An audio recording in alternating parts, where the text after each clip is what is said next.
आजचे पाहुणे या कार्यक्रमामध्ये रसिक श्रोते हो, आपणा सर्वांचं स्वागत आणि अपर्णा कल्लोळचा नमस्कार. श्रोते हो, आजचे पाहुणे या कार्यक्रमामध्ये आपण अनेक कलाकारांशी गप्पा मारत असतो, अनेक साहित्यिकांशी गप्पा मारत असतो, अनेक क्षेत्रामध्ये वेगळं कार्य करणाऱ्या व्यक्तिमत्वांना आपण इथे बोलवत असतो आणि त्यांच्याकडून त्यांचा जीवन प्रवास, उद्दिष्ट आहेत त्यांच्याविषयी जाणून घेत असतो. आजच्या कार्यक्रमात आपण डान्स कोरिओग्राफर सुमित साळुंखे यांना आमंत्रित केलेलं आहे. सांगलीसारख्या शहरात आणि सांगली बाहेर आणि देशपातळीवरही सांगली जिल्ह्याचं नाव रोशन करणारे असे हे डान्स कोरिओग्राफर आहेत. तर त्यांना आजच्या कार्यक्रमात आपण आमंत्रित केलेलं आहे. आता आज आपण त्यांच्याकडूनच त्यांचा इथंपर्यंतचा प्रवास जाणून घेणार आहोत, त्यांच्या पुढच्या उद्दिष्टांविषयी जाणून घेणार आहोत. तर सुमित, आजचे पाहुणे या कार्यक्रमामध्ये आपलं स्वागत. नमस्कार मॅडम. तर प्रत्येक कलाकार घडताना खरं तर कुठून तरी त्याची सुरुवात झालेली असते, कुठून तरी त्याला प्रेरणा मिळालेली असते. एखाद्या आयुष्याच्या टप्प्यावरती असं काही घडलेलं असतं, त्यानं या कलेला आपलंसं केलेलं असतं आणि ही कला त्याला मोठी करून गेलेली असते. बरोबर. तर तुमचा हा प्रवास कुठून सुरू झाला? मला आई वडील सांगतात, मी ज्यावेळी 3.5 वर्षाचं शाळेत होतो त्या वयामध्ये मी फॅन्सी ड्रेस स्पर्धेचं, म्हणजे स्पर्धा ज्या होतात शालेय पातळीवर, त्या फॅन्सी ड्रेस स्पर्धांमध्ये सहभागी झालो होतो. आणि साधूची वेशभूषा मी केलेली. अच्छा. आणि त्यावेळी मला भीमरूपी हे स्तोत्र पूर्ण ते पाठ होतं. भीमरूपी मारुती स्तोत्र पूर्ण पाठ होतं. तर ते मी स्टेजवरती परफॉर्म केलेलं. तर ते मी जसं जसं मोठा होत जाईन तसं तसं ते मला आई वडील सांगत होते की तू या वयात हे स्टेजवरती परफॉर्म केलेलं. मला असं नीटसं आठवत नाही, पण त्यावेळी मी पहिल्यांदा दीनानाथ नाट्यगृहामध्ये गेलेलो. नाट्यगृहाची माझी ओळख झालेली असं म्हणू शकतो. आणि मी ते स्टेजवरती पहिला परफॉर्मन्स केलेला हे मला अजूनही छान पद्धतीनं आठवतंय. मला म्हणजे या वयातही स्टेज डेअरिंग हे होतं असं म्हणायला हरकत नाही. माझं संपूर्ण शालेय शिक्षण आरवाडे हायस्कूलला झालंय. हार्बर्ट रोडला जी आपली शाळा आणि कॉलेज आहे तिथंच माझं पूर्ण शिक्षण झालंय. त्या शाळेमध्ये आधी सांस्कृतिक पातळीवरती गॅदरिंग आपण म्हणू शकतो की जे व्हायचं, पण तसा गॅदरिंग मध्ये माझा खूप सहभाग नसायचा. म्हणजे अजूनही माझ्या शाळेतल्या बऱ्याच शिक्षकांना हा प्रश्न पडतोय की तू या क्षेत्रात कसा गेलास. अगदी शाळेचे जे आता फेस्टिवल्स होत आहेत, महोत्सव होत आहेत, बरेच सेलिब्रिटी येतात, तर ते सगळं मॅनेज मी करतोय. तर शाळेच्या शिक्षकांना अजूनही प्रश्न पडतोय की तू या क्षेत्रात कशा पद्धतीने गेलास, नक्की त्याचं काय रिझन आहे. तर मला सांगायला नक्की आवडेल की साधारण मी 5वीला आल्यानंतर घरातल्यांना प्रश्न पडायचा की उन्हाळ्याच्या सुट्टीमध्ये ह्याला काहीतरी चांगलं शिकवू शकतोय आपण आणि ह्याला कलेची आवड आहे, तर कलाक्षेत्रात काय करू शकतो. तर त्यावेळी राजेंद्र पोळसर असतील, विजयदादा कडणे असतील, यांचं बालनाट्य शिबिर व्हायचं. तर ते बालनाट्य शिबिर जे व्हायचं, तशा बालनाट्य शिबिरांना मला आई पाठवायला आईनं सुरू केलं. ते सुरू केल्यानंतर एक वेळ अशी आली की साधारण 2 वर्षानंतर मी नाट्य शिबिर माझ्या उन्हाळ्याच्या सुट्टीमध्ये 5 ते 6 करायचो. अरे बापरे. हा, म्हणजे माझी पूर्ण उन्हाळ्याची सुट्टी जी आहे ती नाट्य शिबिरांमध्ये जायची. आणि मग मला त्याची आवड लागत गेली. नाट्य शिबिरांमध्ये डान्सही शिकवला जायचा, नाटकही शिकवलं जायचं. त्यामुळं ते मला नाट्य शिबिरांमध्ये गेल्यानंतर मला ते तिथं खूप चांगलं वाटायचं, मला शिकायला मिळायचं. आणि शाळेच्या व्यतिरिक्त काहीतरी आपण कला आत्मसात करतोय. बरोबर. आणि तिथं खूप छान छान प्रशिक्षक यायचे. राजेंद्र पोळसरांच्या सानिध्यात मी अगदी 5वी पासून वाढलोय. तर तो सहवास, नाट्यगृहाचा, स्टेज परफॉर्मन्सेस, या गोष्टीकडे थोडासा कल होता आणि त्याची आवड निर्माण व्हायला लागली त्या माध्यमात. त्यानिमित्तानं अनेक दिग्गज कलाकारांचा सहवास लाभत गेला आणि आपसुकच ही आवड निर्माण होत असते. कारण या शिबिरांमधून मुलांना अशा क्षेत्रांकडे वळवण्याचेच प्रयत्न असतात, जेणेकरून आणि त्यांच्यातलं जे पोटेन्शियल आहे ते पाहून त्यांना या कलेकडं वळवून त्यांना त्या कलेचं प्रशिक्षण देण्याचा उद्देश खरं तर या सगळ्या शिबिरांचा वगैरे असतो. मग दर उन्हाळ्याच्या सुट्टीत ही शिबिरं करून एक ग्रुप असा निर्माण होत असतो आणि दरवर्षी मग आपण त्यामध्ये सामील होत असतो आणि हे रुटीन होऊन जातं मग थोड्या दिवसांनी. आणि आपसुकच एक कलेची गोडी लागली की माणूस तिकडे वळतोच, विद्यार्थी तिकडे वळलाच जातो. मग माझ्या मनात प्रश्न यायचा की आपण जे उन्हाळ्याच्या सुट्टीमध्ये जे आपण शिकतोय आणि परफॉर्म करतोय हे वर्षभर कुठं असते का, ह्याचा मी सांगलीत शोध घेतला. तर त्यावेळी तशा पद्धतीनं राज्यनाट्य स्पर्धा आणि बालनाट्य शिबिर सोडता तर नाटक आणि चित्रपट किंवा नृत्य या तिन्ही सेगमेंटमध्ये प्रशिक्षण देणाऱ्या संस्था तशा कार्यान्वित नव्हत्या. 2000 साधारण मी तुम्हाला हे 5 आणि 6 सालचं सांगतोय. तर त्यावेळी माझ्या मनात असं आलं की आपण हे कंटिन्यू करण्यासाठी काय करायला पाहिजे. तर माझ्या डोळ्यासमोर एक पर्याय होता रेकॉर्ड डान्स स्पर्धा. तर त्यावेळी रेकॉर्ड डान्स स्पर्धा खूप चांगल्या पद्धतीनं चालायच्या आणि मी स्वतःच डान्स बसवून त्यात परफॉर्म करायला लागलो. मग त्यानंतर कालांतरानं मी काही माझ्यासोबत मुलं जमा केली, त्या मुलांना घरीच शिकवायचो आणि त्यांचे ड्रेस वगैरे डिझाईन करून मग मी ते रेकॉर्ड डान्स स्पर्धेत परफॉर्म करायला लागलो. तिथं नंबर मिळायला लागले, नंबर यायला लागले. म्हणजे आपण जे करतोय भलेही त्याचं प्रशिक्षण घेतलेलं नसू दे, तर ते आपण किमान मी बघून ते करायला लागलो, रेकॉर्ड डान्स स्पर्धेत जायला. मग तिथं काही वेगवेगळे कलाकार मला दिसले की ते खूप चांगल्या पद्धतीने परफॉर्म करतात. मग ते कुठं शिकतायत का, ते कशा पद्धतीने करतायत, तर तेही अभ्यास करूनच हे कोरिओग्राफी करतायत. मग त्या काही कलाकारांच्याकडे आपण शिकू शकतो का त्यांना बघून, हा विचार माझ्या मनात आला. आणि मग रेकॉर्ड डान्स स्पर्धेत मी सहभागी होत होतो. अशा पद्धतीने शालेय जीवनात एकीकडे शिक्षण आणि एकीकडे रेकॉर्ड डान्स स्पर्धांमध्ये सादरीकरण आणि मे महिन्याच्या सुट्टीत बालनाट्य शिबिर, असा प्रवास माझा इयत्ता 12वी पर्यंतचा होता. मग पहिले गुरु कोण होते? डान्सचं शास्त्रोक्त शिक्षण कुणाकडून घेतलेलं? हा खूप इंटरेस्टिंग प्रश्न आहे माझ्यासाठी. 10वी पर्यंत मी शालेय शिक्षणात देखील खूप चांगल्या पद्धतीनं होतो, म्हणजे हुशार म्हणायला हरकत नाही. आणि 12वीला देखील मी सायन्सला होतो. मी खूप चांगलं शिक्षण घ्यावं आणि काहीतरी चांगलं बनावं असं घरातल्यांची इच्छा होती. पण 12वी पर्यंतचं शिक्षण झाल्यानंतर मला असं वाटलं की आपण इतर कुठल्याच गोष्टीत काम करू शकणार नाही. आपल्याला जर काम करायचं असेल तर हे डान्स म्हणा किंवा कला, नाटक असेल, चित्रपट, ह्या गोष्टी खूप आपल्याला जवळच्या वाटतात, त्या आनंद देणाऱ्या वाटतात. तर मग मी घरातल्यांना तसा निर्णय सांगितला की मला या क्षेत्रातच काम करायचं आहे. आणि 12वी नंतर मी निर्णय घेतला की आपण ह्या क्षेत्रातलं प्रशिक्षण घ्यावं, ते कुठं मिळतंय ह्याचा शोध घ्यावा आणि आपण ह्या क्षेत्रात काम करावं. डान्स हेच प्रोफेशन ठरवलं. करेक्ट. मग त्या दरम्यान सांगलीमध्ये तरुण भारत स्टेडियमला माझ्या सुदैवानं एक प्रोग्राम अरेंज करण्यात आला होता खूप मोठ्या लेवलवरती, ज्याचं नाव होतं मराठी बाणा. अशोक खांडे सरांचा मराठी बाणा कार्यक्रम होता तो. आणि त्यावेळी मी तो कार्यक्रम लांबून बघितला, तर त्याच्यामधल्या नृत्यांचा खूप माझ्यावर आज देखील प्रभाव आहे. आणि त्या नृत्यशैली किंवा ते जे काही नृत्य कोरिओग्राफ झाले त्याचे नृत्य दिग्दर्शन सुभाष नकाशे सरांनी केलं होतं. मग पुन्हा एकदा मी सुभाष नकाशे सरांच्याकडे येईन. पण त्याच दरम्यान सांगलीमध्ये देखील तशा पद्धतीच्या एका कार्यक्रमाची निर्मिती होत होती. तो कार्यक्रम होता शांतिनिकेतनचं मुलुक मराठी. तर त्या मुलुक मराठीचं नृत्य दिग्दर्शन महेश पाटील सर करणार होते. त्याची निर्मिती आदरणीय गौतमभाऊ पाटील करत होते. त्याचबरोबर त्याचे निर्माते रितेश अग्रवाल उर्फ बंटी अग्रवाल हे देखील होते. आणि त्या कार्यक्रमामध्ये 2-3 वर्ष मी शिकत असताना, म्हणजे त्या कार्यक्रमात मला फक्त नृत्यच नाही, पण नृत्याबरोबर अगदी नेपथ्य असेल, वाहतूक असेल, ड्रेस डिझाईन असेल, रंगभूषा, वेशभूषा, ह्या सगळ्याच गोष्टींचं डिटेलमध्ये मला माझं जरा म्हणजे त्या माध्यमातून माझं वर्कशॉप झालं. म्हणजे माझी चांगली जडणघडण त्या माध्यमातून झाली. तर महेश पाटील सर ते कोरिओग्राफी करायचे. आणि याच दरम्यान मी असा निर्णय घेतला की सांगलीमध्ये डान्स अकॅडमी नाही आहे कुठं, मला शिकायला नाही आहे. तर मी गावभागामध्ये एक हॉल घेतला आणि छोटेखानी पद्धतीनं डान्स शिकवायला सुरुवात केली. आणि तिकडं कार्यक्रमामध्ये काम करत असताना मी एका बाजूला डान्स शिकवायला सुरुवात केली. आणि शिकवत असताना मग माझ्याकडे सुरुवातीच्या काळात अगदी मी सांगतोय तो बरोबर 7 जानेवारी 2007 ची गोष्ट सांगतोय मी तुम्हाला. तर अगदी तारीख म्हणजे 7 जानेवारी 2007ला एक खूप मोठी स्पर्धा झाली होती सांगली संस्थांच्या वतीनं दरबार हॉलला. आणि त्या स्पर्धेमध्ये मी परफॉर्म केलेला आणि राजेसाहेबांच्या हस्ते मला 2ऱ्या नंबरचं पारितोषिक मिळालेलं. साधारण वय साधारण 20 वर्ष माझं वय असेल.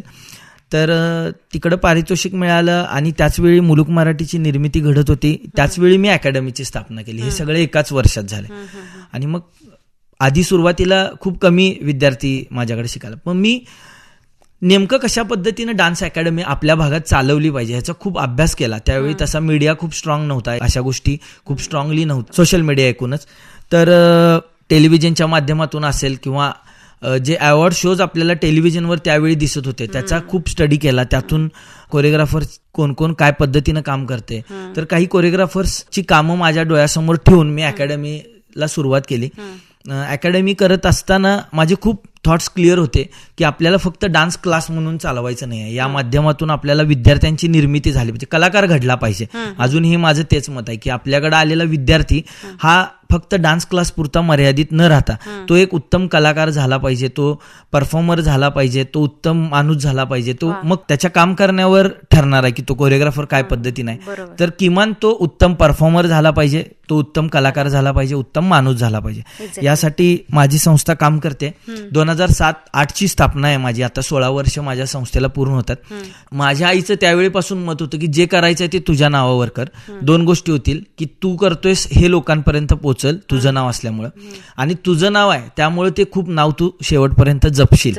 तर त्या माध्यमातून आईच्या प्रेरणेनं डान्स क्लासची सुरुवात झाली. 2008 पासून मग डान्स क्लास सुरू आहे. त्या माध्यमातून मला सांगायला आनंद वाटेल की आतापर्यंत हजारो विद्यार्थ्यांना ट्रेनिंग तर दिलं गेलंच, पण आज खूप कोरिओग्राफर्स आहेत की जे माझ्याकडे शिकलेत, ते उत्तम पद्धतीने मराठी चित्रपटांपर्यंत काम करतात. ह्याचा मला खूप मनस्वी आनंद होतोय आणि ते आजही माझ्यासोबत देखील काम करतात. म्हणजे जे स्वप्न तुम्ही पाहिलं होतं की एखादा विद्यार्थी डान्स शिकायला आला तर त्यानं केवळ डान्स शिकता कामा नये, तर त्याही पुढे जाऊन चांगला व्यक्ती, चांगला कलाकार आणि त्यापुढे एक करिअर ऑप्शन म्हणून सुद्धा त्यानं डान्सकडे पाहिलं. नक्कीच नक्कीच. आणि हे स्वप्न खरं तर सत्यात उतरलेलं आहे. नक्कीच. आजही ते त्यासाठी मी काम करतोय आणि आजही ते काम सुरूच आहे. नक्कीच नक्कीच. म्हणजे पहिलं बक्षीस हे राजेसाहेबांकडून मिळालं होतं, सांगलीच्या राजेसाहेबांकडून. ते पारितोषिक होतं. आपल्या सांगली संस्थांतर्फे ती स्पर्धा घेण्यात आली होती. तिथं शाबासकीची थाप आपल्या पाठीवर माझ्या असं म्हणू शकतो राजेसाहेबांच्याकडून.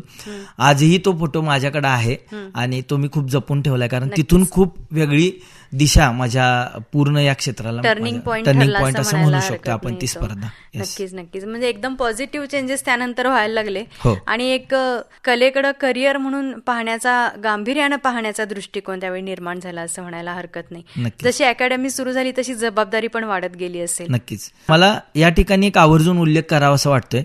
श्री संत सेनासेवा ट्रस्ट म्हणून जी संस्था आहे, त्या संस्थेचं हॉल आहे गावभागामध्ये. सेना मंदिर आहे, खाली सेना महाराजांचं, श्री संत सेना महाराजांचं मंदिर आहे आणि त्याच्या वरच्या बाजूला माझा डान्स अकॅडमीचा हॉल आहे. 16 वर्षापूर्वी मला त्या ट्रस्टनी माझ्यावर विश्वास दाखवला, तो हॉल माझ्या ताब्यात दिला. आजही त्याच आत्मीयतेनं मी तो हॉल जपतोय. आजही त्याच जागेत माझा डान्स क्लास आहे.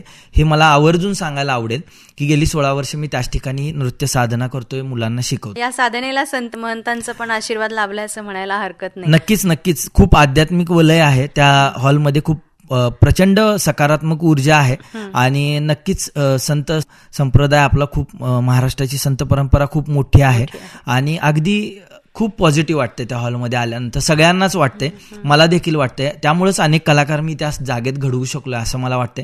या आपल्या मुलाखतीच्या निमित्तानं मला त्या ट्रस्टला देखील खूप मनापासून आभार मी व्यक्त करू इच्छितो की त्यांनी पाठीवर हात ठेवला म्हणून मी आज ही साधना करू शकतो. नक्कीच नक्कीच. आणि या साधनेला परफेक्ट अशी ती जागा आहे असं म्हणायला हरकत नाही. म्हणून एवढे वर्ष एकाच जागी ती साधना सुरू आहे आणि त्या साधनेला फळ पण चांगलं मिळत आहे असं म्हणायला हरकत नाही. नक्कीच. तर ही अकॅडमी सुरू करावी अशी कल्पना जेव्हा डोक्यात आली तेव्हा परिस्थिती काय होती? परिस्थिती काय होती म्हणजे मी जेव्हा त्या ट्रस्टच्या जे त्यावेळी अध्यक्ष होते किंवा जे बघणारे होते, सुरेश बापू चिखले, ते आता सध्या नाही आहेत. मी त्यांच्याकडे जेव्हा गेलो तेव्हा माझ्याकडं, खरं तर त्यांना मी सांगितले की माझ्याकडं तुम्हाला भाडं द्यायला पैसे नाही आहेत, रेंट द्यायला माझ्याकडे पैसे नाही आहेत, पण मी इथं मुलांना काहीतरी चांगलं शिकवणार आहे, माझ्यावरती तुम्ही विश्वास ठेवा. तर त्यांनी तो विश्वास त्यावेळी ठेवला. म्हणजे ह्याच्यावरनं तुम्हाला आर्थिक परिस्थितीचं माझी काय असेल लक्षात घ्या. आणि फक्त एक ध्यास होता की या क्षेत्रात काम करायचं, ह्या क्षेत्रात आपण चांगलं काम करू शकतोय, एवढाच आत्मविश्वास माझ्याकडे होता. तोपर्यंत माझं उत्तम पद्धतीचं ट्रेनिंग झालं नव्हतं. जे काही मी शिकलो होतो ते बालनाट्य शिबिरांमध्ये शिकलो होतो. मग बालनाट्य शिबिरांमध्ये नाटक आणि त्याच्या बरोबर येणारं नृत्य, उत्तम व्यक्तिमत्व विकास, म्हणजे त्या शिबिराचं नावच असायचं. तर व्यक्तिमत्व कसं पाहिजे हे मी तिथं शिकत होतो. पण नृत्य मला नेमकं शिकवायचं कसं किंवा, आणि त्यावेळेचा काळ आत्तासारखा नव्हता. त्यावेळी कॅसेटमध्ये गाणं भरून आणायला लागायचं, मग ते लावायचं. मग एकच गाणं भरून आणलं तर एकच गाणं महिनाभर मी शिकवायचो. अजूनही मला आठवतंय, कॉर्नरला ते कॅसेटचं दुकान होतं आणि तिथं ते गाणं आपल्याला 10 रुपयाला ते एक गाणं भरून मिळायचं. आणि कोरी कॅसेट असायची ती 25 रुपयाला असायची. मग असं असायचं की ती गाणी कुठली बसवायची ती आधी भरून आणायची मग ती मी आधी ऐकायचो, मग मी त्याच्यावरती आधी डान्स सेट करायचो आणि मग मी डान्स तो मुलांना शिकवायचो. अशा मग हे पद्धतीने झालं स्वतः डान्स शिकून स्वतः शिकवणं. पण कुणाकडून तरी स्वतः डान्स शिकणं किंवा एक नाही, नृत्याचं प्रशिक्षण घेणं हे माझी कधी केलं? करेक्ट. आता खूप मजेशीर गोष्ट आहे ही. मी कुणाकडे गेलोय आणि डान्स शिकलोय अशी प्रोसेस अजूनपर्यंत माझी झाली नाही. म्हणजे मी असं प्रत्यक्ष मला कोणी डान्स शिकवलाय असं झालं नाही. मी आतापर्यंत ज्या लोकांना बघत मोठा झालोय त्यांच्याकडून मी शिकत मोठा झालोय. म्हणजे मला साधना आहे. म्हणजे सुभाष नकाशे जे आहेत, प्रसिद्ध नृत्य दिग्दर्शक जे सुभाष नकाशे सर आहेत, त्यांची डान्सच्या शैलीचा खूप माझ्यावरती प्रभाव आहे. मी अजूनही त्यांच्या नृत्य शैलीकडे बघून शिकतोय किंवा मी त्यांच्याकडे बघून शिकतोय. उत्तम पर्सनॅलिटी कशी असावी, आरोग्य कसं असावं, एका नृत्य दिग्दर्शकांना नेमकं काय जपून या क्षेत्रात काम करायला पाहिजे. आणि आपण काम करत असताना आपल्या कलेचा एक वेगळा ठसा कसा लोकांच्या समाजाच्या मनावरती असेल किंवा आपल्या एकूणच क्षेत्रावरती असेल तर त्याचा खूप प्रभाव माझा नृत्य दिग्दर्शक सुभाष नकाशे सरांचा आहे. आणि मी त्यांच्याकडे बघून शिकत आलोय आणि मी अजूनही त्यांच्याकडे बघूनच शिकतोय. याविषयी काय सांगाल? एखाद्या नृत्य दिग्दर्शकानं किंवा नृत्य कलाकारानं मानसिक शारीरिक आरोग्य आपली प्रतिभा कशी जपली पाहिजे? नृत्य दिग्दर्शन किंवा नृत्य कलाकाराला देवाकडून मिळालेली देणगी आहे ते म्हणजे त्याचं शरीर स्वास्थ्य. कारण रोज जर तो डान्स करत असेल, तासनतास सराव करत असेल किंवा नृत्य दिग्दर्शन करत असेल किंवा नृत्य शिकवत असेल, डान्स ट्रेनिंग आपण सराव करत असेल, तर हे करत असताना तुम्ही फिजिकल फिट असणं खूप गरजेचं आहे. आणि ही देणगी आहे की तुम्ही फिजिकल फिट असाल तरच या क्षेत्रात काम करू शकता. आणि माझ्या बाबतीत किंवा एकूणच सगळ्यांच्या बाबतीत तेच असते की फिटनेस हा पाहिजेच. त्यामुळे फिटनेस हा पहिला राखावा लागतोय नृत्य दिग्दर्शक किंवा नृत्य कलाकार या सगळ्यांनी. त्यामुळं ते असणं खूप गरजेचं आहे. त्यानंतर समाजामध्ये आता हे क्षेत्र कलाक्षेत्र आहे, ह्याच्यामध्ये मुलं आणि मुली दोन्हीही गटातली लोक तुमच्याकडे शिकायला येणार. किंबहुना आता आमच्याकडं डान्स ट्रेनिंगसाठी महिलांची संख्या खूप चांगली आहे. सध्या माझं महानाट्य सुरू आहे, त्याच्यामध्ये खूप महिला मुली आहेत. किंवा एकूण गेली 16 वर्ष मुलं आणि मुलींना घेऊन या गोष्टी कराव्या लागतात. तर हे करत असताना सगळ्यांनी ऐकण्यासाठी आधी तुमचं व्यक्तिमत्व कसं आहे हे खूप महत्वाचं आहे. बरोबर आहे. तुमचं व्यक्तिमत्व खूप स्ट्रॉंग असेल तर पुढचे लोक तुमचं ऐकणार. तर त्यासाठी ते स्वतःला त्या पद्धतीनं बिल्ड करायला लागते, त्या घडवलं पाहिजे. आणि तसं व्यक्तिमत्व आपल्याला ठेवायला लागते. तर या सगळ्या गोष्टी याच्यामध्ये येतात.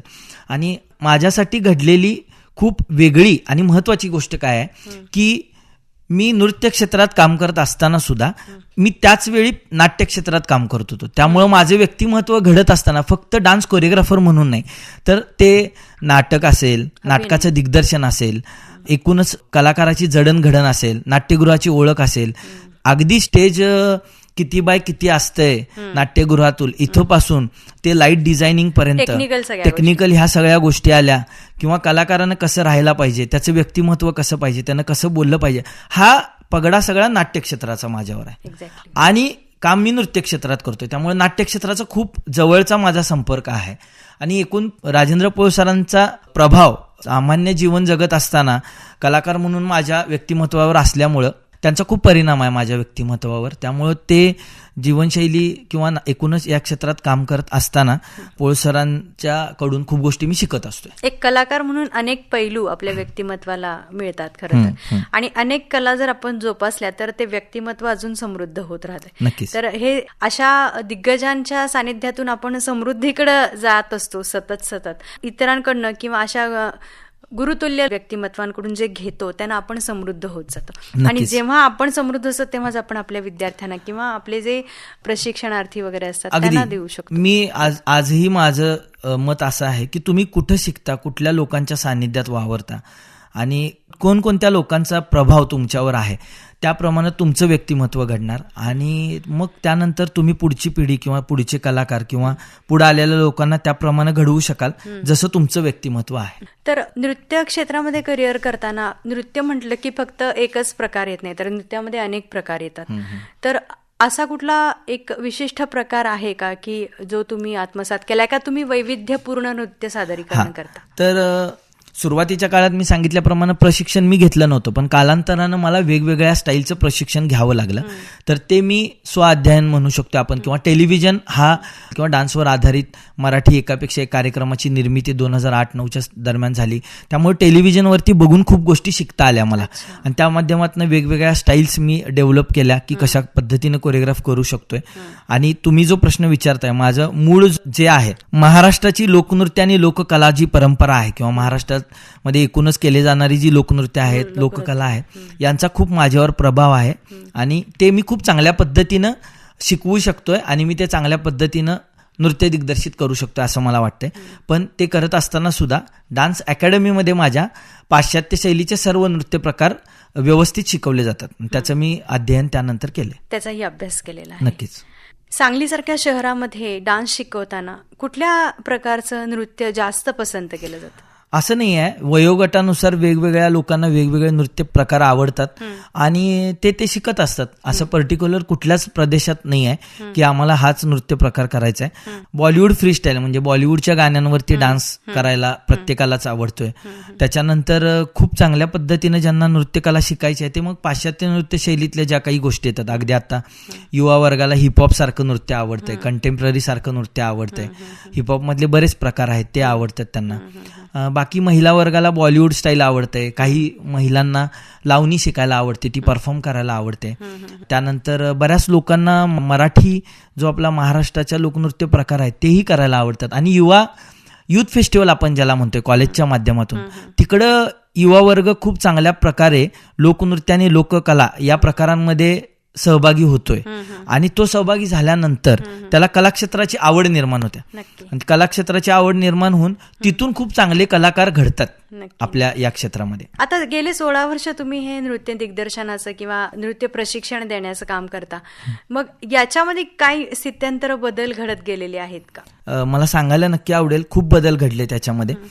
जसं की आधी फक्त टेलिव्हिजनवरती बघून लोकांना माहिती असायचं की, आणि आधी जेव्हा मी सुरुवात केली त्यावेळी लोकांना हे डान्सचे प्रकार माहितीच नव्हते, म्हणजे बऱ्यापैकी माहित नव्हते, कारण टेलिव्हिजन नव्हतं, सोशल मीडिया नव्हतं. त्याच्यानंतर मगाशी सांगितल्याप्रमाणे डान्सचे रियालिटी शोज आले. रियालिटी शोज आल्यानंतर तिकडं जो डान्स परफॉर्म होतोय तो खाली त्याचं नाव सांगितलं जायचं. मग लोकांना त्या गोष्टी कळायला लागल्या. कळायला लागल्यानंतर ते लोक आमच्याकडे आल्यानंतर म्हणायला लागले की आम्हाला ही स्टाईल शिकायची. अशा पद्धतीनं टेलिव्हिजन माध्यमातून खूप चांगल्या पद्धतीने ह्या गोष्टीची क्रांती झाली. त्यानंतर मग सोशल मीडिया ऑब्वियस माध्यम आलं. या सोशल मीडियाच्या माध्यमातून लोकांना अगदी जवळ झालं हे सगळं, आणि त्यांना उत्तम पद्धतीने शिकायला किंवा समजायला लागलं. एका क्लिकवर सगळी माहिती मिळायला लागली. आता तर पर्टिक्युलर डान्सचे ऑनलाईन कोर्सेस सुद्धा आहेत. तुम्ही तिकडं क्रॅश कोर्स करू शकता, बेसिक टू ऍडव्हान्स ऑनलाईन तिकडं बनवून ठेवलेले कोर्सेस आहेत, अगदी कोरिओग्राफी पर्यंतचे कोर्सेस आहेत, जे की मला आवर्जून सांगायला आवडेल की जेव्हा मी सुरुवात केली तेव्हा ह्यातलं काहीच नव्हतं. म्हणजे आम्ही खूप बघून शिकण्याची प्रोसेस माझी झाली. म्हणजे मी ज्या नृत्य दिग्दर्शकांना 1 वर्षापूर्वी जे मला डान्स शिकून जायचे ते 1 वर्षांनीच मला दिसायचे. मला प्रश्न पडायचे की हे वर्षभर काय करतात, अशा पद्धतीनं होतं. मग अवेलेबिलिटी नव्हती, जी आता सोशल मीडियामुळे खूप चांगल्या पद्धतीने ऍक्सेस लोकांना मिळाला या गोष्टी, आणि अवेअरनेस पण वाढलेला डान्स बद्दलचा.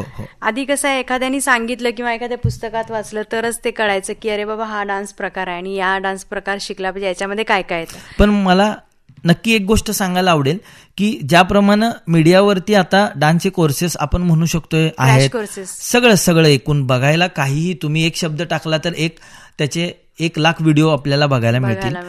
पण ज्या आत्मीयतेनं आम्ही गुरु म्हणून एखाद्या व्यक्तीकडे शिकायला जायचो, मग हे आपल्याला शिकायला खूप वेळ लागणार आहे, आणि हे आपण हे शिकलं पाहिजे. इथं आपण 3-4 वर्ष थांबलं पाहिजे, या व्यक्तीला आपण ऑब्झर्व केलं पाहिजे, या व्यक्तीकडून ह्या गोष्टी आपण शिकल्या पाहिजेत.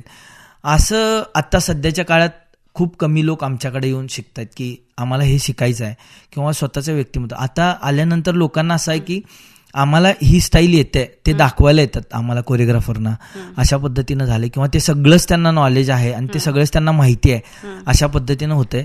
मग यातनं मला एक वैयक्तिक भीती वाटते की या पुढची पिढी घडत असताना त्यांच्या व्यक्तिमत्वाचा विकास आणि संपूर्ण माहिती असणारे कलाकार नक्की भविष्यात घडतील काय, ह्याचं मला नेहमी म्हणजे या गोष्टीची मला काळजी वाटते. आता ते कोणत्या पद्धतीनं अध्ययन करतात त्यावर डिपेंड आहे मॅडम. ते कुठल्या पद्धतीनं ते कितीपर्यंत शिकतात, त्या गोष्टीला किती वेळ देतात. काही लोकांना म्हणजे जन्मताच काही लोकांना ते काही गोष्टी सहज सोप्या असतात, पण काही लोकांना नसतात. त्यांनी शिकणं गरजेचं असतं. हा, मग ते ट्रेनिंग हा पार्ट स्किप झाला तर भविष्यात अडचणी निर्माण होऊ शकतात. आणि त्या निर्माण झालेल्या बऱ्याच माझ्या बरोबर काम करणाऱ्या लोकांच्या मी बघतोय आता की त्यांनी ट्रेनिंग घेतलेलं नाही आहे किंवा योग्य पद्धतीनं अभ्यास केलेला नाही आहे. मग भविष्यात जाऊन त्या गोष्टींसाठी खूप स्ट्रगल करावा लागतोय असं मला वाटतंय. म्हणजे करिअर म्हणून या क्षेत्रात करायचं असेल तर.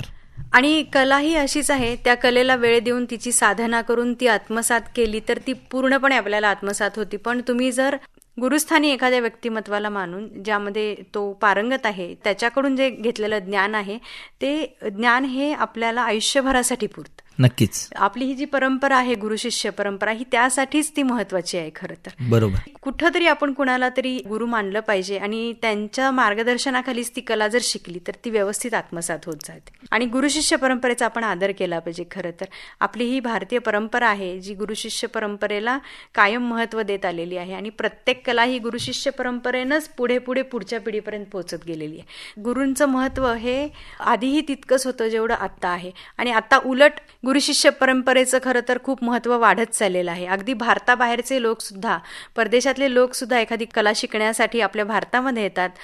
गुरूंच्या मार्गदर्शनाखाली ती कला शिकतात आणि त्या कलेचा आदर करून त्या कलेसाठी आपलं संपूर्ण जीवन खरं तर वाहून घेतात स्वतःला. त्यासाठी अनेक शिष्य तुमचे घडत गेलेले आहेत, अनेक कलाप्रकार तुम्ही सादर केलेले आहेत.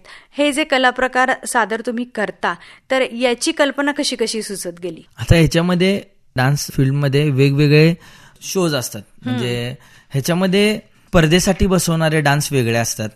त्याच्यानंतर तुम्ही तुमच्या डान्स क्लासच्या गॅदरिंगसाठीचे डान्स वेगळे असतात. स्कूल गॅदरिंगसाठीच्या कोरिओग्राफीज वेगळ्या असतात. त्यानंतर तुम्हाला एखाद्या मोठ्या कॉम्पिटिशनमध्ये भाग घ्यायचा आहे त्याच्या कोरिओग्राफीज वेगळ्या असतात. त्याच्यानंतर काही ठिकाणी कॉर्पोरेट इव्हेंटसाठी परफॉर्मन्सेस काही सेट करावे लागतात. मग ते बॉलिवूड स्टाईल असेल, अजून काही असेल तर तिकडं खूप कमी वेळात खूप दर्जेदार परफॉर्मन्स करावा लागतो. आणि एकूणच या सगळ्यांच्या नंतर तुम्ही एक कलाकार म्हणून या कलाक्षेत्राला काय देणं लागतंय किंवा या कलाक्षेत्रात तुम्ही काय म्हणणं आहे तुमचं हे मांडण्यासाठी काही थीम शोज करावे लागतात. त्या थीम शोजचा खूप प्रभाव आहे माझ्यावर. मी आतापर्यंत महाराष्ट्राची संस्कृती मांडण्यासाठी रंग महाराष्ट्राचा नावाचा एक इव्हेंट केलाय. त्यानंतर 100 वर्षांचा चित्रपटसृष्टीचा इतिहास मांडणारा चित्रपट सृष्टीच्या पाऊलखुणा नावाचा एक कार्यक्रम केलाय. म्हणजे हे मी थिएटरिकल शोज सांगतोय, थिएटरला परफॉर्म होणारे. त्याच्यानंतर आत्ता माझं श्रीमंत योगी नावाचं महानाट्य सुरू आहे.